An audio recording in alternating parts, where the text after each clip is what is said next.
News broke yesterday that Andy Robertson could be making a shock move to Spurs. So I thought, who better to speak to than Durag Diaries Jords himself about the potential move?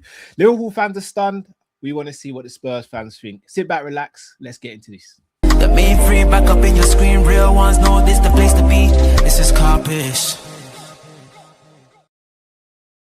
Jords, firstly, big up yourself, bro. How you doing, man?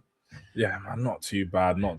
You know, finally got a win this week. Looking ahead to a potential win this weekend, you know. But who knows, man, with Spurs at this moment in time, who knows? Nah, I hear it. You got like very good performance against Dortmund, though. Dortmund don't know, they're no mugs. Very good performance. They went down to 10 men, but again, not your fault. You did what you. Plus, the game was done by the time they went down to 10 men as well. So yeah, we were sort of the thing. We were playing good before the 10 men, but at the same time, it's like, was we gonna maintain that performance for the whole game? I don't know. And even then, in the second half, they grew back into it a little. And again, they weren't really great. They didn't create any good chances or anything like that. And we done really well that game, but we've done well in the Champions League at home. I think Spurs have currently got the longest unbeaten run in Europe, just across in the whole of Europe right now. Like 24 games unbeaten at home.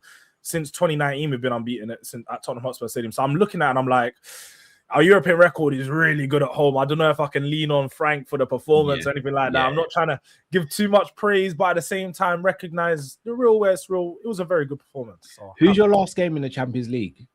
Frankfurt. So another game away. Yeah.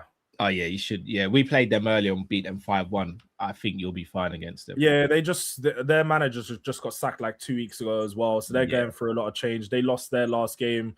And to be fair, we're in a really good position. Like to think that Spurs are like 15th in the Premier League table, but 5th in the Champions League table is mad. It's mad. It's mad. It's literally a replica of last season, effectively, so far, like in terms of getting to Europa League final, winning it, and being poor in the league, and you're poor in the league this season, but finding the Champions League. It's weird. But we have to speak about the topic at hand. News broke yesterday. Took me by surprise, I'll be honest with you. I know Robertson was linked with a move to Atletico Madrid in the summer, which, again, I'd have understood because it's a move abroad. Kirk just came in, maybe he'd be looking at his options. There had been no rumours of this happening until yesterday, and he's linked with you guys, and it looks as though talks are advancing.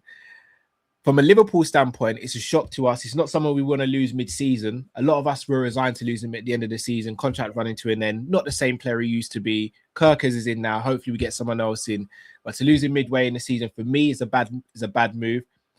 To you Spurs fans, though, who would be gaining a left-back, which, again, even seems weird because Spence plays there, Udogie plays there. I know Ben Davies is now injured. What's your initial thoughts when you see this news breaking about Andy Robertson?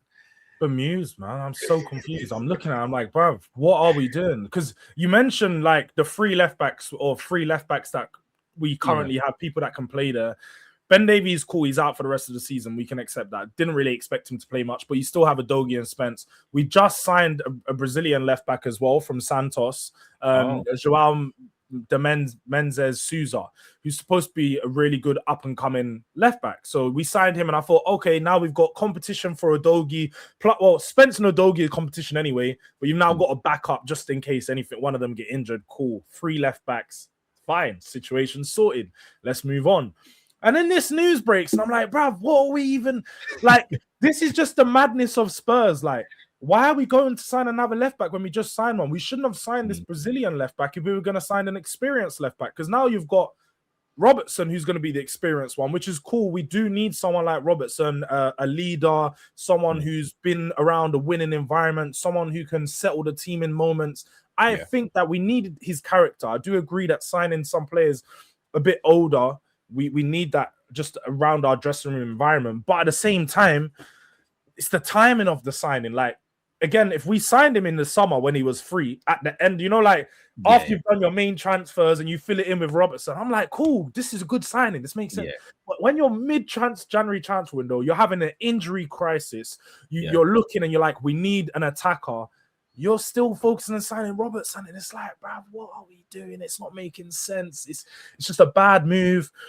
And I get, like, for some people, he's going to be an improvement, but is he really? Like, he might perform better than Udogie and Spence on days, because naturally we know, like, in his prime, he's one of the best left backs we've seen. But he's fell off some way of that defensively, especially, and that's where the biggest problems will be for us is him at the back getting beaten by his man, now causing us problems. When you had Jed Spence, who's probably been beaten 2 or 3 times this whole season at left back, like it's not been an urgent requirement to go get someone at that level at left back. So yeah, man, I'm a bit concerned. I'm not gonna lie. Could you not argue though? And again, I hear everything you're saying, but could you not argue that potentially getting Robbo in means you've got Robbo and Udogie there, and still you got the third choice left back for the rest of the season, and then now at least you've got Spence and Porro who battle for that right hand side? Because if I'm not mistaken, Porro hasn't been at his absolute best this season, so having Spence there at right back could shore up things even more. Could that be the thinking of Spurs and Thomas Frank? Yeah, definitely, because Spence does have his limitations. There's no doubt about that. I think on the left-hand side, like a lot of the times when we play defensively, again, I think he finds it easier to defend on the left-hand side because it's easier to predict, especially when you've got players cutting into his right hand. He's just going to sweep that up. But when he's going forward, he's not that good going forward because he's always cutting inside. He's always showing inside. He can't go round the overlap. And yeah, he can beat his man, but the attacking outlet is just not there naturally to him. So I get, like, we want to sign a left-sided left back and then have him competing with Porro, like you say, because Porro's not been the greatest. There's been a lot of times when I've wanted to see Spencer right back. But then the caveat is, I can't lie, when I've seen Spencer right back, he looks better at left back defensively. So I'm like, it's a bit, I don't even know. It's a tough one. Obviously, the fee's rumored to be what, like 3 million or something? Really it's gonna be fees, cheap. so Yeah. It's nothing to be worried about on that side. And to be fair, he does help us with our homegrown issues because we've been having Robbo's not home. Robbo's not homegrown. But he counts as a club trained player now, like in the Champions League one. So maybe not for the Premier League, because obviously I know Champions League, you have association trained players, right? I don't think he comes through as that either. No, surely no. I'm sure I read something he's saying he's come like in the Champions League because you have the 4 club trained and 4 association trained. Because he come from Hull, he's association trained, ain't he? No, because I think because I don't think he was at Hull between the ages of 15 to 21 for 3 years. So I don't think he's not homegrown because he's not homegrown for us. See, that was the one thing I was going to say. We've got some issues with our registration, and maybe it's going to help us get another player into the squad if we have. If that's not the case, then I don't even know. Like, what are we doing? Even worse. This is even worse than I thought. Do you think you guys are trying to adopt a light version of the Chelsea model? Because you got, what's the centre back? Is it Vuskovic? Vuskovic, yeah. He's quality. You've got in this new Brazilian left back.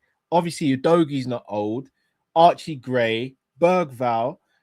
Do you think you're moving? Is this a transition period for Spurs? And I don't use the term lightly, in the sense of you're trying to get as many great young players as possible, and then you're trying to get a sprinkling of some of the experienced players. Like Kudus, I think, is a great signing. I think Xavi Simons will prove to be a good signing as well.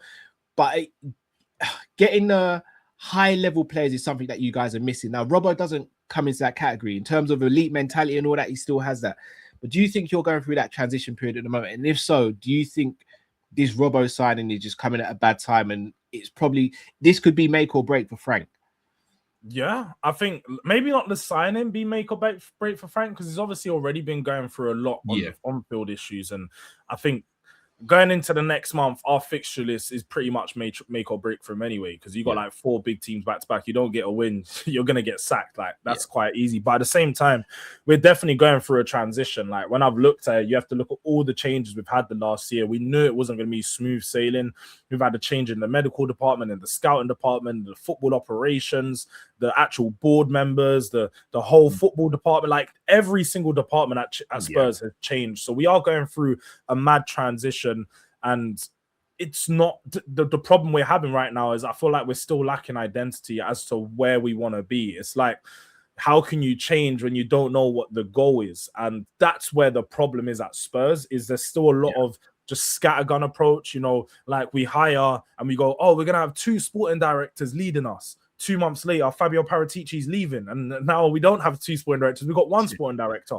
And the one we have, and we think it's him that's going for these types of transfers, the Conor Gallagher's, the Andy Robertson, because he doesn't have the same network that Paratici does to go out there in Europe and get some top talents or some top players. So he's just going to all the local teams and going to, you know, agents and so on that we've already got relationships with to go and get those players. And it seems to me like we're not showing ambition still. Like we were told Daniel Levy was the person holding back the club for so long. And then the board even painted the picture when they sacked him, because it's not like they said, Daniel Levy, you're going to leave. They sacked him. And then they said, oh, we're going to look into the things Daniel Levy's been doing on the numbers. They're trying to make him look worse than he already was. And then they brought like, oh, Joe Lewis's son, so the owner's son and daughter in. They're running things. It's going to be so much better. It's not. There has been no change. Everything's still a mess. And that's the problem for us, is we're trying to transition, but there's no clear direction as to what the end goal is. So we say, you want Levy back, yeah? There you go. literally what we spoke about. Yeah, literally.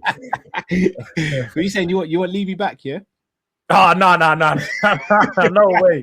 No way. I'm not saying bring Levy back at all. I'm saying we just need new ownership in it. Like until the owners change, we're always gonna have this issue, because Levy, he is an owner, but he was just more the face of the actual ownership. Because as much as he had control and decision making, he still would have had to sort of speak to everyone else to make these decisions, and they were all aboard what he was doing. So and is it going to get better anytime soon? I don't think so. I'll be real, Kyle. I'm generally getting to the point, like, you know me. I'm like super positive Spurs fans. I'm always giving it to rivals.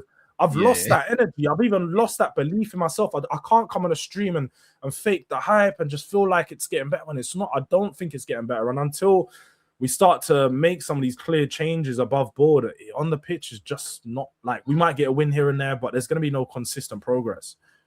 I hear it. Just want to touch on two more things before we wrap up. Mickey Van De Ven's been linked with a move to us. Now, it's split the fan base on the Liverpool side. I think he's a good defender, but I don't think he's great. And I've always said I want us to sign a Schlotterbeck or a Bastoni if we're going to go in that direction. Now, I know he can cover left back as well, but then with the way we play and the fact that we haven't got any sort of natural wide touchline wingers on that side, again, doesn't really make much sense to me. Do you think he makes the move, whether it be January or the summer? And also, how do you think he fares at a team like Liverpool as well? I don't think he makes the move this soon. I think his contract is still till around 2029, maybe 2030. So he's still got a couple years left. Okay. I do believe the reports that he probably has been stalling a contract renewal, because I think like anyone, and I'm getting to the point now, I'm not even mad at the players. Like I would be doing the same thing as Van De Ven right now. Things aren't looking good. You've made him captain. We're not being ambitious. Football isn't getting better. The coaching isn't better. So I can see him leaving eventually if things don't turn around.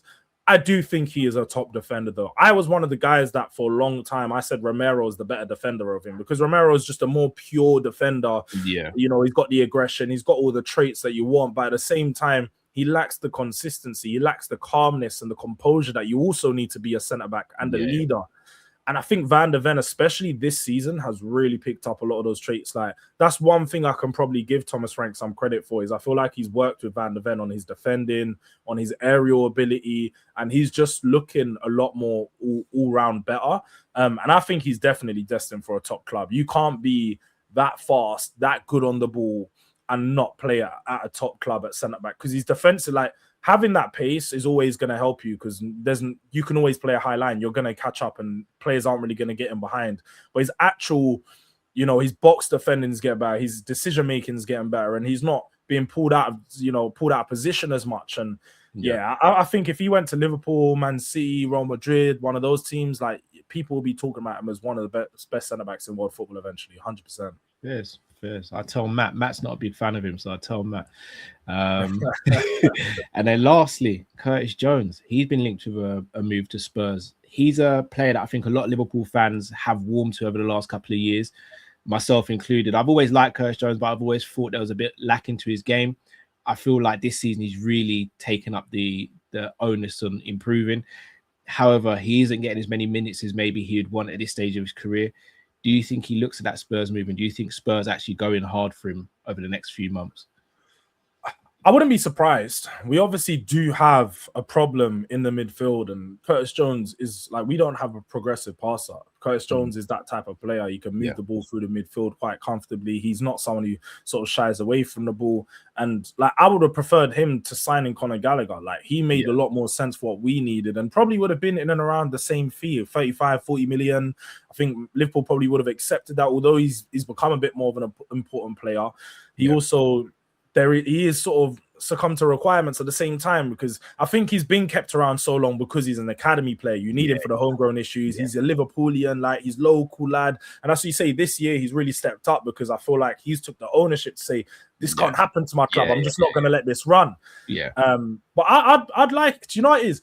We've got a lot of 8s at the moment, and I don't know if signing another 8 makes sense for us if they're going to come in and not be way better than the ones we currently have. Because you said it, we have Sarr, we have Bergvall, we have Gray, we now have Gallagher. That's 4 players who are very similar play styles. They differ in ways, but they're all very similar, and they're box to box. So I would prefer to go get someone who's a bit more deep lying, someone who can build out from the back and pick up. But at the same time, if we brought Curtis Jones in, sold someone else, then it's not a problem. But again, I even named those players without forgetting we have Bentancur and Basuma as well. We've got so many midfielders that I think the January move is going to be ruled out now, unfortunately.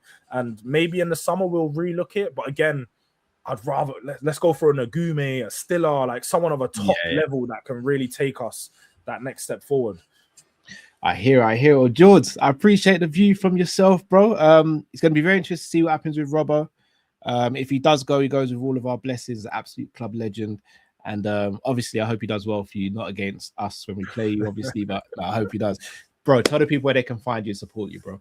Yeah, man. Durag Diaries _4 Jords on Twitter. I've not been as active recently, but just look out, man. You know what it gets like with people. As the news and everything comes out, we're still releasing videos, still doing updates. And when Spurs get better, I'll probably be around a lot more. It's easier to make content. I'm just going to be real. But yeah, man, make sure you come over here, people. No, blessings. People, smash that like button, subscribe. Make sure you hit up Jords' social media and his YouTube channel. Links will be in the description. Jords, big up to yourself. People, until we see you again, stay safe, stay blessed. We Kopish, you're out, people. Take care.